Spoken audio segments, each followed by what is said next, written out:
Ebola Chrono Plus avec Adiatua Yassal.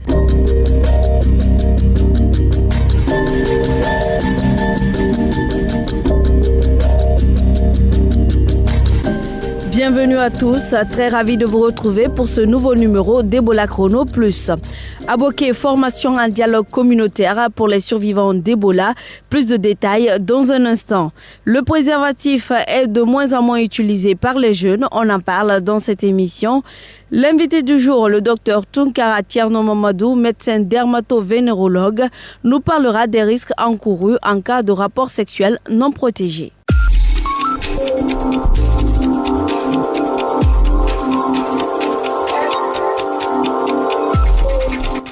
Bonjour à tous. Comme annoncé dans le sommaire, l'Organisation internationale pour la migration veut organiser vendredi et samedi un dialogue communautaire à Katouguru et Tamaransi pour la réinsertion socio-économique des survivants.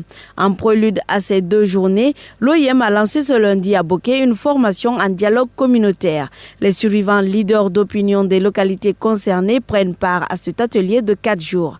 Cette formation permettra aux 14 bénéficiaires d'élaborer des projets de redressement socio-économique. Mamadouba Amara Kamara est responsable du sous-bureau de l'OIM à Boké.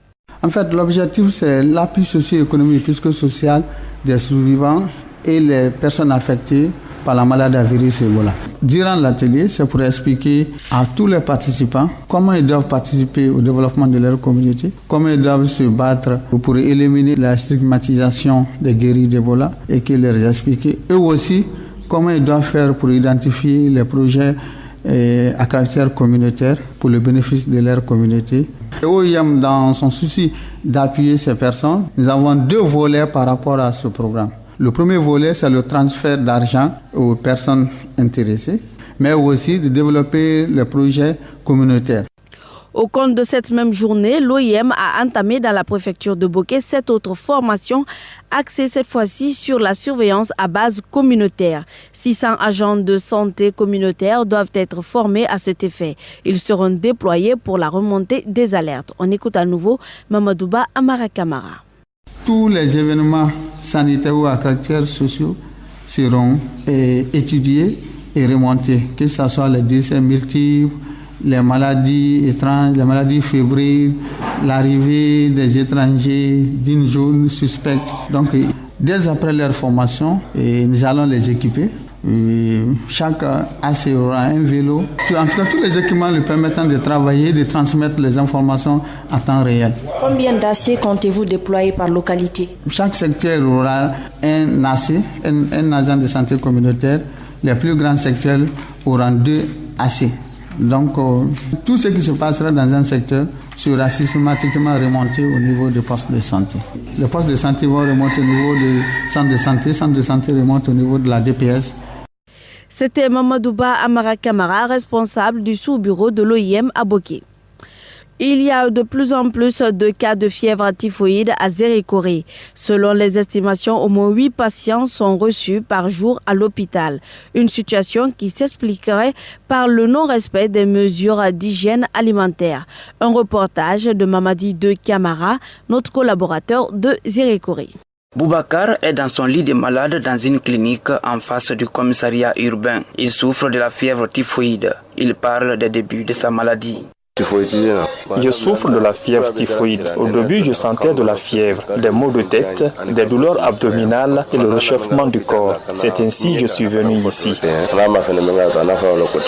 Oumar Sanou est lui guéri de la fièvre typhoïde, mais il en garde un souvenir amer. Son expérience l'a rendu plus conscient des précautions à prendre. Il conseille aux autres de ne pas consommer des aliments impropres. J'avais la fièvre typhoïde. Le matin, j'avais la fièvre et puis j'avais la maux de tête. Mon ventre me faisait mal. J'ai parti à l'hôpital. On a visité, on dit que c'était la fièvre typhoïde. Quand même, maintenant, je suis en bonne santé. Je leur donne les conseils. Ils vont éviter les aliments non protégés. Selon les experts médicaux, le nombre élevé de cas de fièvre typhoïde en Zérékoré est lié à certains comportements sociaux, notamment le manque de propreté. Dr Francis Sagno, nutritionniste.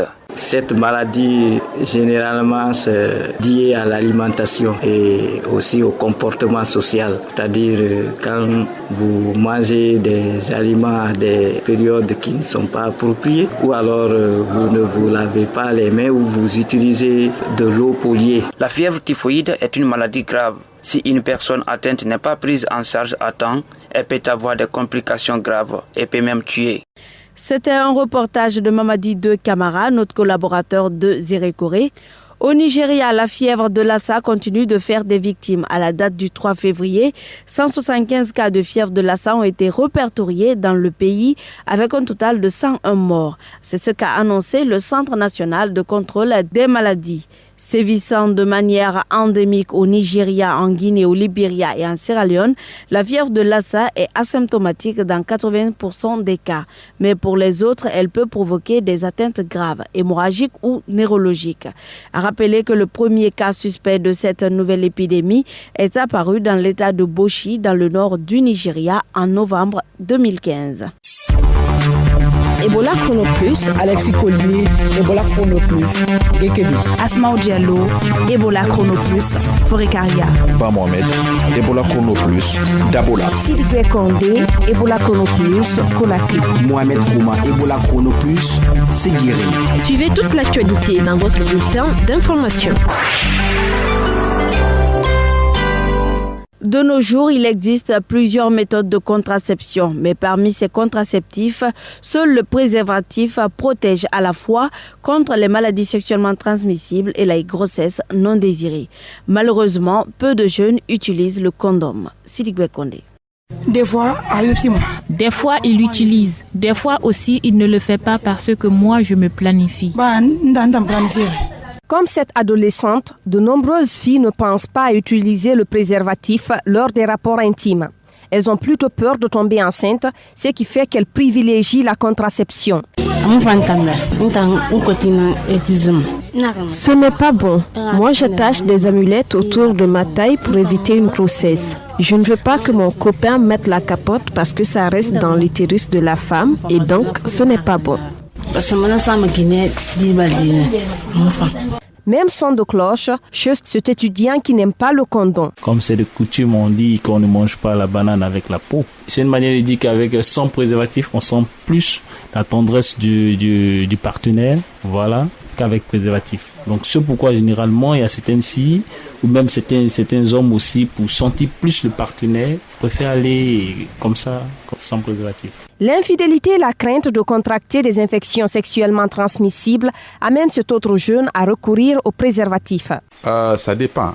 En fait, quand je suis avec une personne en qui j'ai confiance et qui m'aime bien, que j'aime bien aussi, celle qui est titulaire. Quand je suis avec celle-là, parfois je ne me protège pas. Vous avez combien de partenaires? Bon, j'en ai plusieurs. Est-ce qu'il y en a qui refusent l'utilisation du préservatif? Oui, il y en a parfois qui refusent.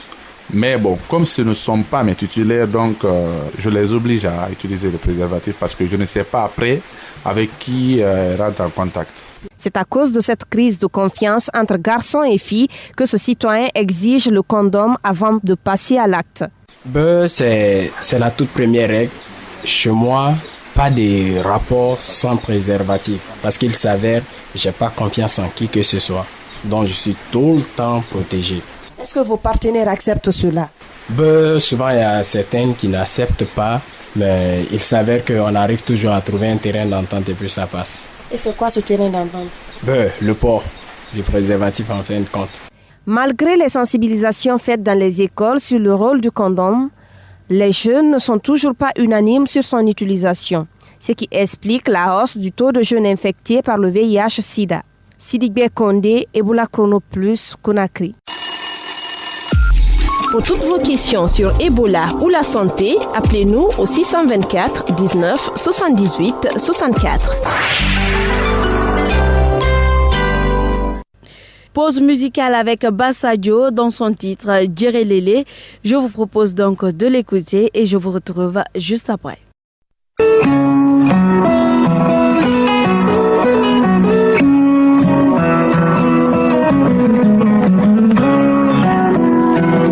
Baby, Djerelele, awa Djerelele.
Ebola Chrono Plus, l'invité du jour.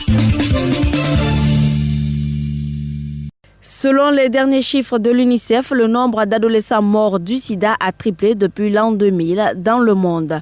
En Guinée, la prévention des infections sexuellement transmissibles, sida y compris, reste un enjeu majeur. Malheureusement, les jeunes couples n'utilisent pas le préservatif à chaque rapport, ce qui expose les différents partenaires aux infections sexuellement transmissibles. Pour en parler, Bamomed a rencontré le docteur Tunkara Tierno Mamadou, médecin dermato-vénérologue. Le préservatif demeure l'un des moyens les plus efficaces pour prévenir l'acquisition d'une infection sexuellement transmissible. Et jusqu'où on peut vraiment avoir confiance à l'utilisation de préservatifs? Lorsqu'il est correctement utilisé, le préservatif protège contre l'acquisition des infections sexuellement transmissibles. Alors je dis lorsqu'il est très bien utilisé. Pourquoi vous insistez? Vous insistez lorsqu'il est correctement utilisé. Vous avez un préservatif, mais si vous ne l'avez pas bien enfilé, il ne vous protégera pas. Est-ce que vous voulez dire qu'il y a une méthode particulière à observer dans l'utilisation de préservatifs? Évidemment, il y a une méthode d'utilisation du préservatif. Est-ce qu'elle est particulière ou non, je ne saurais le dire. Quelqu'un utilise un préservatif dont la date de péremption est déjà passée, il n'est pas protégé. Celui qui s'engage à utiliser le préservatif, qu'est-ce qu'il doit faire d'abord? Il doit avoir le préservatif. Ensuite, lorsqu'il a le préservatif, il doit se rassurer de l'intégrité de ce préservatif. Et cette intégrité passe d'abord par justement cette date de péremption. Donc s'il y a un bout, ce bout-là, c'est celui-là, on tient, on pince le bout et on déroule par le bas. Voilà, donc si cela n'est pas respecté, deux choses. Vous savez, si on essaie d'enfiler un préservatif, on peut l'enfiler à l'envers. Et si on l'enfile à l'envers, parfois on peut dire non, c'est pas le bon sens, je reprends le bon sens et déjà le préservatif est souillé. S'il est souillé déjà et vous le renversez pour dire je vais l'enfiler désormais dans le bon sens, très souvent, s'il y a une IST, ne pensez pas que votre partenaire, que le partenaire ou la partenaire soit protégé maintenant. Est-ce que tous les préservatifs garantissent l'utilisateur contre des infections? Vous savez, il y a beaucoup de choses qui ont été dites autour de ces préservatifs. Mais à partir du moment où c'est quelque chose qui est admis, et je ne pense pas, je suis certain qu'avant qu'on ne décide de mettre un produit aussi sensible que le préservatif sur le marché, on s'entoure de toutes ces garanties.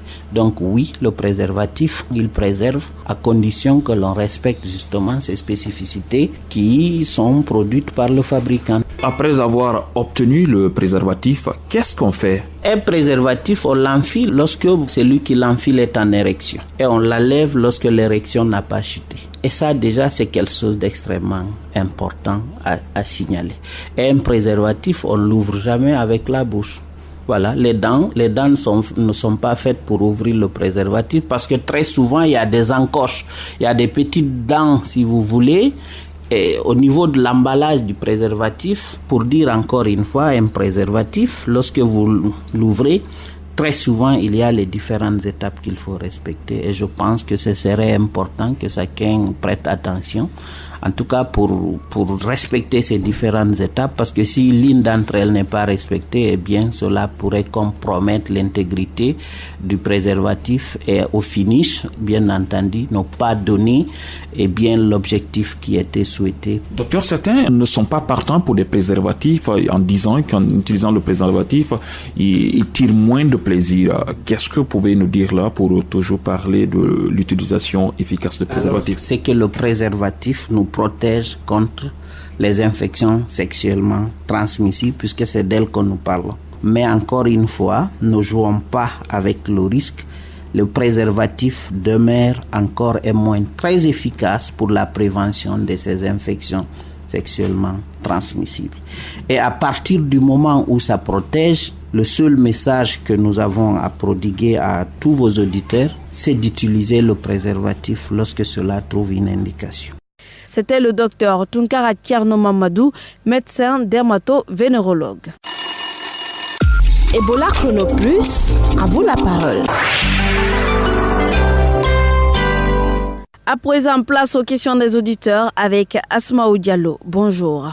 Bonjour à Diatou et bonjour à vous, chers auditeurs. Aujourd'hui, nos questions sont axées sur la santé dentaire. Écoutons le premier intervenant. Je m'appelle Tidra Abdulbazit. Je vais savoir pourquoi, des fois, si on se brosse, les sangs sortent sur les dents, pourquoi? Le docteur Saliou Diallo, chirurgien dentiste au CHU de Koleya, répond à la question.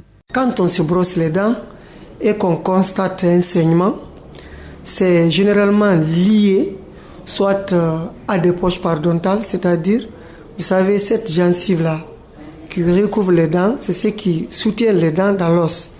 Cette gencive peut tomber malade. Et quand il y a une gingivite, forcément, il y aura saignement. Ça, c'est l'une des causes. Secondo, ça peut être aussi lié à une carie qui a évolué longtemps, la dent est presque pourrie, et dès qu'on se brosse, ça peut déclencher aussi un saignement. Dans ce cas, il faut consulter d'abord un chirurgien dentiste pour prodiguer des conseils et faire un traitement par rapport à cette gencive qui saigne, faire un détartrage, curettage, et pour résorber la poche qui est là. Et ça, c'est la première des choses. Si c'est une carie aussi poussée, si on peut récupérer la dent, on la traite. Dans le cas contraire, tu fais une avulsion, une extraction de la dent. La deuxième question est celle de Ousmane Youla. On l'écoute. Pour le moment, moi, à tout le temps que ma dent me fait mal, donc vraiment ça m'inquiète. Je veux savoir éviter la maladie là, parce que vraiment ça me gêne à tout le temps. Donc si j'ai le médicament pour cette maladie, vraiment ça me fait du plaisir. Écoutons à nouveau le docteur Saliou Diallo. Il donne son avis. Même les tumeurs peuvent provoquer des douleurs en bouche. Les aftes, les pathologies chirurgicaux. On peut pas énumérer tout ça. Mais la principale cause, c'est la carie dentaire en bouche. C'est sûr que si on examine sa bouche, on va trouver une dent malade, qui peut être liée à ça, ou bien une gencive malade, ou bien le sément malade, même une simple dénudation radiculaire. C'est-à-dire, en se brossant avec force, on peut entraîner le recul de la gencive vers le collet de la dent. Ça, si c'est trop reculé, même en contact avec l'air, ça peut entraîner une douleur.